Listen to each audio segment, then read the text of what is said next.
Jean-Marie Messier, bonjour, bienvenue sur Radio Classique. Bonjour. Je ne vous présente pas, je crois que tout le monde vous connaît. Vous publiez au Seuil un livre intitulé « Le jour où le ciel nous est tombé sur la tête ». Alors, c'est vrai que c'est toujours utile pour nous, pauvres pêcheurs, pas toujours versés dans l'activité financière, d'apprendre comment arrivent les catastrophes. Mais il y a une petite question qui me taraude tout de même. Parce que quand vous nous avez quittés, vous nous avez dit, en fait, j'ai commis des erreurs. D'ailleurs, vous le répétez dans ce livre, j'ai commis des erreurs, notamment cette erreur d'arrogance, de surmédiatisation. Or, je ne peux pas ouvrir un journal ou ouvrir ma télé ou même écouter ma radio sans vous voir. Donc, je me dis, est-ce que vous êtes un vrai repenti de ce côté-là ? Oui, il y a une chose qui m'intéresse. Quand vous faites un livre, vous le faites pour qu'il soit lu. J'ai pas d'autre ambition. Il n'y a pas de retour médiatique. J'ai pas d'autre ambition que de faire la promotion de ce livre parce qu'il essaye d'expliquer de manière très concrète ce qui se passe, ce qu'on vit dans la crise et comment est-ce qu'on peut en sortir. Et le fait que le livre ait été difficile à trouver dans les librairies parisiennes au bout de 3 jours, qu'il était réédité au bout de 3 jours, je vais vous dire, c'est une bonne nouvelle pour celui qui écrit et qui essaye de faire partager. Et ce qui m'intéresse au-delà du buzz médiatique, c'est la réaction des lecteurs. Alors, j'imagine, de toute façon, et c'est toujours utile de comprendre un peu mieux la crise, et il y aura d'autres livres sur la crise, parce que cette crise n'est pas finie, mais sur un plan plus personnel, Jean-Marie Messier, est-ce que vous êtes étonné encore, par exemple, de l'âpreté de certains commentaires ou des réactions quasi viscérales que ça entraîne? Je pense au courrier des lecteurs, où j'ai vu ça dans l'Express, par exemple, où les gens réagissent très très fort et très négativement, de toute façon, à votre personne. Est-ce que ça vous heurte? Est-ce que ça vous surprend?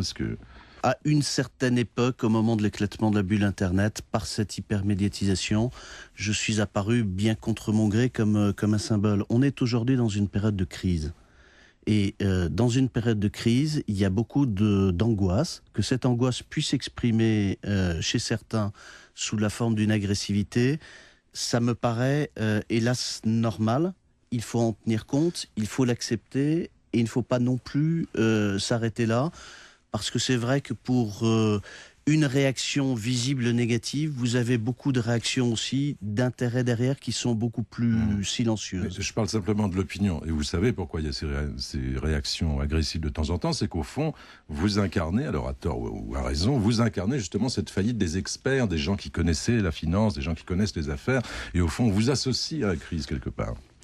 Alors, ce qui est d'ailleurs intéressant, c'est en écrivant ce livre, de le faire en ayant à la fois vécu dans le système, et au moment de l'éclatement de la bulle Internet, je vais dire, comme le patron de France Télécom ou celui d'Alcatel, je me suis retrouvé comme l'un de ces patrons de nouvelles technologies qui avaient envie de mettre en œuvre leur stratégie et qui se sont trouvés confrontés à cette crise, confrontés à l'apparition des comportements de spéculation, confrontés aux prémices des dérives de la crise actuelle et qui se sont retrouvés totalement impuissants face à cette situation. Mais quelque chose me surprend. Par exemple, vous dites, moi j'avais compris la convergence avant tout le monde au fond, donc j'étais en avance. Mais la convergence, c'est aussi ce qui nous plombe, passez-moi l'expression, aujourd'hui. Si on regarde les marchés financiers, c'est bien parce que tout va vite, que tout est mondialisé, qu'on ne peut plus rien contrôler, que ça ne va pas. Donc est-ce que vous ne prêchez pas encore pour la mauvaise paroisse ? Je crois qu'on ne revient pas en arrière et qu'il ne faut pas oublier que derrière la convergence, derrière l'économie d'Internet, derrière l'économie de marché, il y a des décennies de croissance de nos économies, il y a des décennies de progression du pouvoir d'achat. Et je crois simplement qu'il faut, en face de la crise actuelle, avoir 2 réactions. La première, c'est de dire il y a eu une dérive du capitalisme financier, d'une forme de capitalisme virtuel. Il faut revenir au bon sens et il faut interdire un certain nombre de ces dérives. C'est interdire les ventes à découvert pour éviter la spéculation dans le vide contre les entreprises et leurs actionnaires. C'est obliger une banque ou une institution financière qui crée un risque à ne pas s'en défausser immédiatement à 100%, mais à garder une partie de ce risque sur son bilan. Parce que ça, c'est le début de la sagesse. Le début de la sagesse, c'est quand je prends un risque, j'en paye les conséquences. Oui, c'est le début de la morale aussi. Mais vous avez la peau dure, Jean-Marie Messier, donc je peux y aller franco de port. Par exemple, il y a évidemment un personnage qui nous fascine, c'est le patron de Lehman Brothers. Dick Fuld. Voilà. Et donc, vous critiquez sans critiquer son attitude. Au fond, vous avez de l'admiration pour cet homme-là. Cet homme-là a gagné 500 millions de dollars. Il les mérite sûrement par son génie financier. Mais bon, au fond, on a l'impression que vous avez une relation ambiguë à l'égard de ce personnage, que vous avez beaucoup d'admiration et que c'est pas de chance. Finalement, c'est comme si c'était pas de chance et qu'on l'a laissé tomber. Évidemment, on est tous d'accord que c'est grave, la faillite de cette banque, et que ça a entraîné une espèce de yo-yo tout à fait étourdissant. Mais au fond, cet homme, est-ce qu'il s'est bien conduit? Est-ce qu'il a bien fait son métier? Oui, il l'a fait d'une manière extraordinairement agressive et je dirais il a participé de ce système dans lequel, comme Warren Buffett le décrit de manière amusante, on est comme dans un jeu de chaises musicales où personne n'ose s'arrêter, où on sait qu'il y a une bulle qui est en train de se créer, mais où elle génère des profits. On se dit, si je suis le premier à m'arrêter, mes résultats vont baisser, je vais être qualifié de mauvais gestionnaire et le marché va réagir négativement. C'est cette danse de la mort un peu qu'il faut Mais pardonnez-moi, vous avez d'arrêter. expérimenté ça, vous? Je l'ai expérimenté comme chef d'entreprise, avec une vraie vision, avec une vraie stratégie entrepreneuriale. Pas comme un représentant de ce capitalisme financier. Et c'est là l'un des tris qui me paraît excessivement important à faire dans la crise actuelle, c'est le retour aux vraies valeurs entrepreneuriales, celle du risque, celle du bon sens, et puis les dérives de ce capitalisme financier. Quand vous êtes patron d'une société cotée, vous vivez dans le système et vous êtes d'une certaine manière le jouet de ce capitalisme spéculatif. C'est ça surtout qu'il faut arrêter. C'est là la dérive qu'il faut arrêter. Le fait d'avoir vécu dans le système me donne sans doute la légitimité de l'expérience. Le fait d'être un observateur aujourd'hui me donne la légitimité de la liberté de parole. Mais par exemple sur les notations, vous dites on peut pas être jugé parti, enfin les instituts de notation font pas leur travail, mais par exemple vous-même comme chef d'entreprise, à certains moments il y a du mensonge quand on rend compte de l'état financier de sa maison. Moi je me souviens vous avoir entendu dire à un moment que tout allait bien, Madame la Marquise, alors que ça n'allait pas bien à Vivendi. Les agences de notation étaient là pour donner une indication de risque aux investisseurs. Elles étaient en conflit d'intérêts permanent, puisque comme chef d'entreprise, j'étais obligé de faire appel à elles, et je rémunérais ces agences de notation, qui en même temps vous vendaient une prestation de conseil pour vous aider à avoir la meilleure note possible. C'est très concrètement comme un élève payant son prof pour noter sa copie, et l'aider à améliorer sa copie pour améliorer sa note.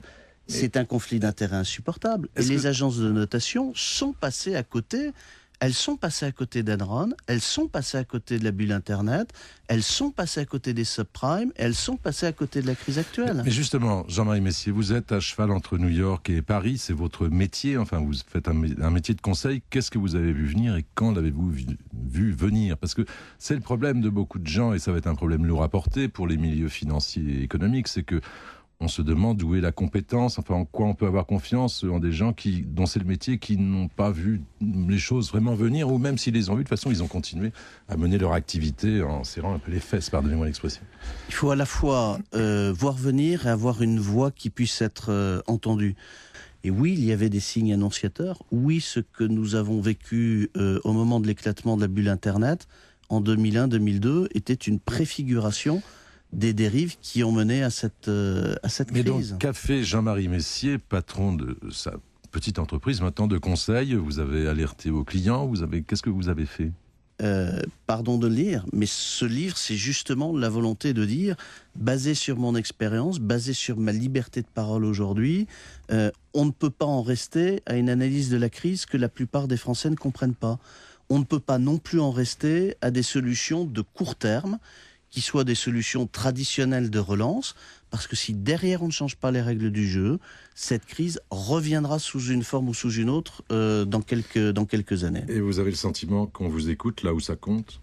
Je crois qu'on va avoir besoin, dans les mois et dans les années qui viennent, de maintenir une vraie volonté politique pour obtenir un certain nombre de changements. Et de ce point de vue-là, pour prendre un exemple d'une brûlante actualité, l'élection de Barack Obama aux États-Unis, c'est à la fois un formidable espoir, c'est quelqu'un qui aujourd'hui se bat et prend de premières mesures, et en même temps, on sait qu'il va falloir changer la gouvernance mondiale. On sait par exemple que ce sont les Chinois qui financent le surendettement américain. Ils vont demander une voix, ils ont le droit légitimement de l'avoir dans la gouvernance mondiale. Qu'est-ce qu'on a vu hier, 2 jours après la prise de pouvoir de Barack Obama? C'est un début de bras de force entre Barack Obama et les Chinois sur l'évolution de la monnaie et la gestion par les Chinois de leur monnaie. Ça veut dire quoi? Ça veut dire que Barack Obama, fort de l'espoir qu'il a derrière lui, est le président américain et qu'il défendra avant tout les intérêts des États-Unis et qu'il va falloir, comme Nicolas Sarkozy, un certain nombre d'hommes politiques forts à la tête des pays européens et à la tête des pays d'Asie pour obliger les États-Unis à faire évoluer cette gouvernance mondiale. Je vous remercie Jean-Marie Messier. Ça s'appelle Le jour où le ciel nous est tombé sur la tête. C'est paru aux éditions du Seuil.